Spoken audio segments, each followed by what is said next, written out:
দেখো গিন্নি, কালকে আমি যে বিয়ে বাড়ি গেছিলাম তোমাকে বলিনি না? আর বলবো কি করে বলো না? মানে সে মানে এমন পরিস্থিতি, মানে বলা যাচ্ছে না। বলা যাচ্ছে না মানে কিরকম, মানে নিজস্ব একটা মান সম্মান লেগে যাচ্ছে বলতে তোমার কাছে। তার জন্য আমি কিছু আর বলিনি। আমি ভেবেছিলাম তুমি শুনোছো, শুনোনি তাহলে? আরে কালকে দেখো না, কালকে তো বিয়ে বাড়ি গেলাম, তুমি তো জানো বা দেখলে। সে গিয়ে কি অবস্থা গো! মানে যেতে যেতে প্রথমে যাওয়ার সময় থেকে শুরু করি। মানে যাওয়ার সময় কি হয়েছে জানো? যাওয়ার সময় তো যাচ্ছি, যেতে যেতে রাস্তা তো বিরাট জাম, মানে রাস্তা পুরো আটকে গেছে। মানে কিরকম ভাগ্য ভালো দেখো, রাস্তা পুরো আটকে গেছে, অনেকটা লেট হয়ে গেল। এগুলো বলে কপাল। অনেকটা লেট হয়ে গেল।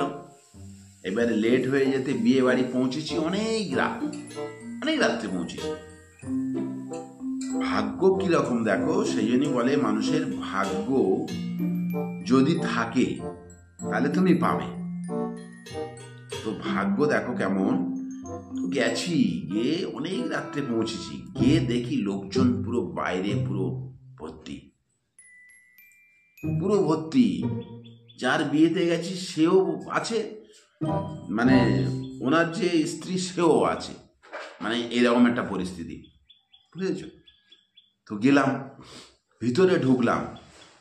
ভাগ্য কিরাম ভালো দেখো, ভিতরে গিয়ে দেখি খাওয়ার জায়গায় কেউ নেই, কেউ নেই। আর যেতেই বসে গেলাম। ভাগ্য একেই বলে, খালি সিট, সিট খালি। পুরো বসে গেলাম। বসে গিয়ে খাবার, মানে সবাই খেয়ে গেছে তো, আর লাস্টে খাবার অতিরিক্ত বেশি হয়েছিল। ভাগ্য কিরাম দেখো, প্রথমের দিকে খাওয়া হয়নি খুব একটা লোকের, বুঝেছ? ওই লাস্টে গেছি, ব্যাস। খাওয়া কাকে বলে, মানে যেই আমাকে চানা দিল, জানো, চানা,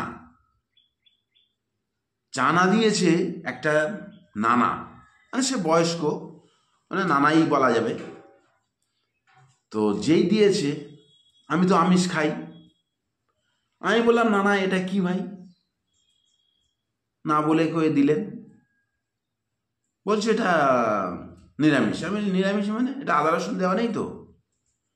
তা বলছে হ্যাঁ আদা রসুন দেওয়া আছে। কি অবস্থা বলো! তারপরে তো খেতে খেতে তো খেয়েই ফেললাম, মানে নানা জিজ্ঞাসা না করেই দিয়ে দিয়েছে।